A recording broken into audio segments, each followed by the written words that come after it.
Good morning, everyone. Welcome back to SSB Crack Exams. I am Sakshi, and in this session, we are about to discuss the daily current affairs as on 4th August 2020. So, before beginning, as I always introduce to you with SSB Crack Exams, if you're preparing for defense examinations, SSB Crack is best for you. It is a one-stop solution for all the major defense-related exams like NDA, CDS, AFCAT, Territorial Army. And for more details, you can always visit our website ssbcrackexams.com.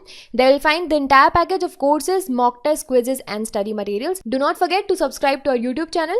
You can also download our mobile app SSB Crack Exams from Google Play Store. So guys, let's start our session with the question of the day from the yesterday's session. And in the yesterday's session, the question was, what are the basic factual details about KVIC?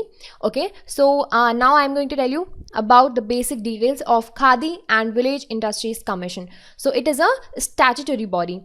It is a statutory body, which means it was brought under the Act of Parliament, right? So it was brought under the Khadi and Village Industries Commission Act of 1956, right? And the date of formation was April 1957, right? And it was formed by Government of India. Now, talking about KVIC, it is an apex organization and which comes under Ministry of Micro, Small and Medium Enterprises. It comes under Ministry of like MSME, right? This you need to remember. Now, so what it does, basically it is engaged in the planning, promotion, organization and implementation of programs for development of what? Development of Khadi and other village industries where in the rural areas, right? And it coordinates with other agencies which are like further engaged in the rural development whenever it is necessary, right? Also, KVIC, it focuses on the creation of common service facilities for processing of raw materials such as semi-finished goods, and then it produces the final products, right? Now, this is all about KVIC, the basic factual detail about KVIC.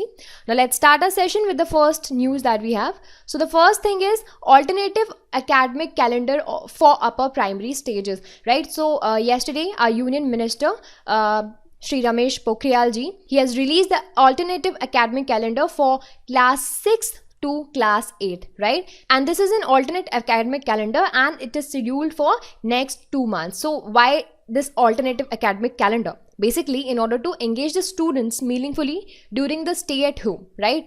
Everyone is at home and due to the COVID-19 situation, school are not open. So for that only, this particular alternative academic calendar is launched, right? So it will help the activities at home with the help of parents and teachers. Now, this you need to remember that the calendar is developed by NCERT, right? So now I'm going to tell you some of the basic features of this calendar. So this calendar, it provides guidelines to teachers on the use of various technological tools, social media tools, which are available to impart the education in the fun-filled, interesting way, like further which can used by the learners, parents and teachers while at home, right? Apart from it, as everyone does not have access to internet or access to mobiles or these digital gadgets. So for that, calendars, it guide teachers to further help parents and students through SMS, right? Through SMS on the mobile phones or through voice calls, right?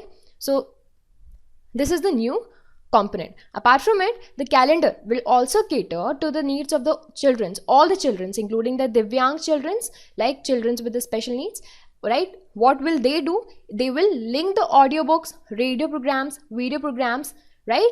And apart from it, it will also cover experimental learning activities such as arts education, physical exercises, yoga, pre-vocational skills, etc. So this calendar, it contains class-wise, subject-wise activities in the tabular format, right? Now, apart from it, the calendar also includes the links for chapter-wise e-content which are available in the e-Pathshala, New Year, Diksha portal, etc., right? So these are the Government of India's portal for the education, right? E-Pathshala and all of these. Now, moving ahead to our next article. So, recently, DCGI, which is Drug Controller General of India, they have approved phase 2 and phase 3 trials of Oxford University vaccine, right? So they've approved, finally they've approved and they've given this green signal for the Serum Institute of India, which is in Pune, right? And they are going to conduct phase 2 and phase 3 clinical trials of this particular vaccine, which is named as AstraZeneca vaccine, right? You need to remember this name. This particular vaccine is developed by Oxford University, and it is against the coronavirus disease. Now, at present, at least 26 vaccines are there and are under the clinical trials and clinical evolutions, and 6 of them are in the late stages and phase 3 trials according to the reports which are published by WTO. So under this, around 1600 people will participate in the clinical trial, which is proposed to be undertaken by 17 selected institutes across the country, and each of them will be administered 2 doses 4 weeks apart, and on day 1 first dose will be administered, then following 29 days the second dose of the medicine will be provided. Now let me tell you one more thing, that India has continued to improve the case fatality rate, right? We discussed this particular thing in the previous session. If you have seen those sessions, try to answer this, what is this, in the comment section, right? So India continues to improve the case fatality rate, and it maintains the global position of having one of the lowest COVID-19 fatality rates. Like it further falls, and the current CFR, it has touched 2.1% yesterday, and the government says that this is the outcome of well conceived and effectively implemented strategy of test, track and treat, which has guided the COVID-19 management in the country. Now coming to the next news that we have, Indra Rasoi Yojana, it is about to start in Rajasthan. You need to remember the Indra Rasoi Yojana, it is about to start in the Rajasthan state, and it will be starting from August 20. So this particular Yojana is for the urban areas, and it is named after the former Prime Minister of India, Indira Gandhi ji, right? So under this scheme, the needy and the poor, they'll get healthy and nutritious food at 8 rupees per plate, right? This is very cheap. The needy and the poor people will get the food at 8 rupees per plate, and the state government is about to spend 100 crores per year on the scheme. So also before this, there was Annapurna scheme, but now they have launched the Indra Rasoi Yojana, and this is not the mobile event scheme, right? The kitchen here will be permanent and they will not be movable. Now coming to the next important update, UK, they are about to issue the coin to honor Mahatma Gandhi ji, right? So Britain is considering minting a coin to commemorate Mahatma Gandhi ji, and this is going to be done amid the growing interest of recognizing the contribution of the people from the Black, Asian and other minority ethnic communities, which is also known as BAME, right? So what happened? British Finance Minister, he wrote to Royal Mint Advisory Committee to consider recognizing the contribution of BAME communities on Britain coinage, right? And he gave the name of Mahatma Gandhi ji as well. So what is RMAC, right? So it is an independent committee which is made up for experts who recommend themes and designs for coins. So why they are like honoring Gandhi ji now? So all these things, they are as a part of global reassessment of the history of colonialism, racism, which was triggered by the death of recently George Floyd, right? And under that only, some British institutions, they have begun re-examining their past. And that is why they're also considering the contribution of Gandhi ji in these particular movements, right? So moving ahead to the next article.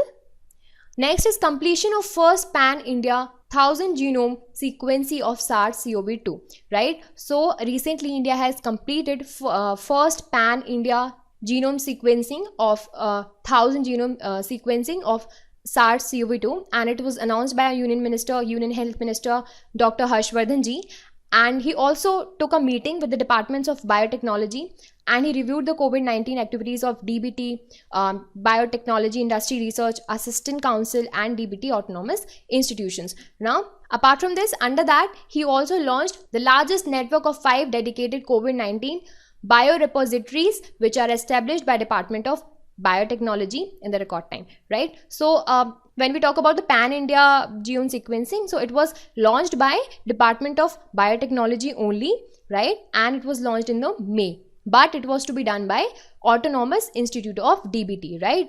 And Autonomous Institute of DBT, they collaborated with national laboratories and clinical organization for the same. Now coming to the next important update, high-level group on agriculture export, right? So recently, 15th Finance Commission has set up high-level group on export promotion, right?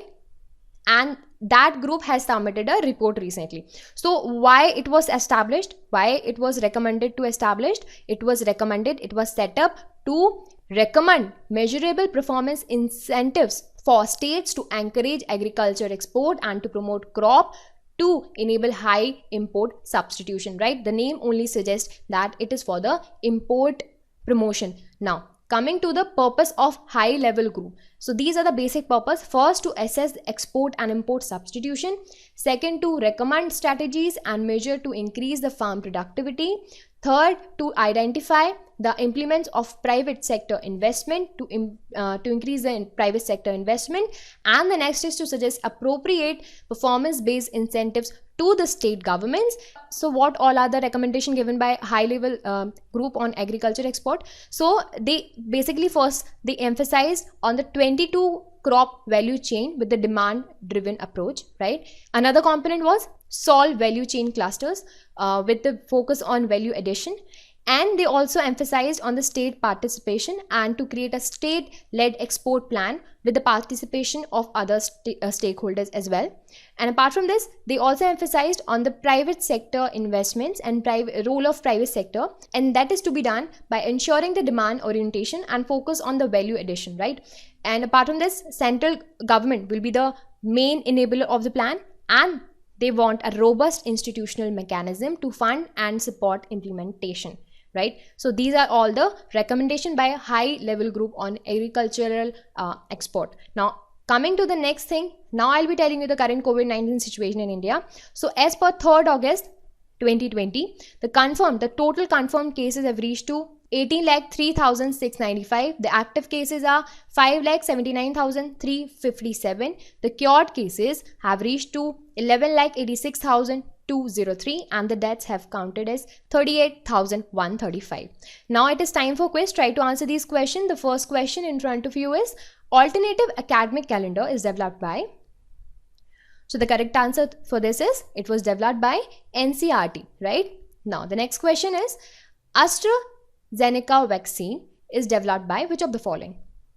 So recently we discussed that it was developed by Oxford, and Drug Comptroller and Journal of India has approved for the clinical trial, right? Now the next question is, high level group on agricultural export was set up by? So it was set up by 15th Finance Commission. Now guys, it is time for question of the day. So the question in front of you is, what is the period of 15th Finance Commission, right? Try to also answer what are the other components of 15th Finance Commission. Otherwise, we'll discuss everything in the next session in detail. Till then, you will have to stay tuned. I'll see you in the next session. Till then, work hard. Jai Hind.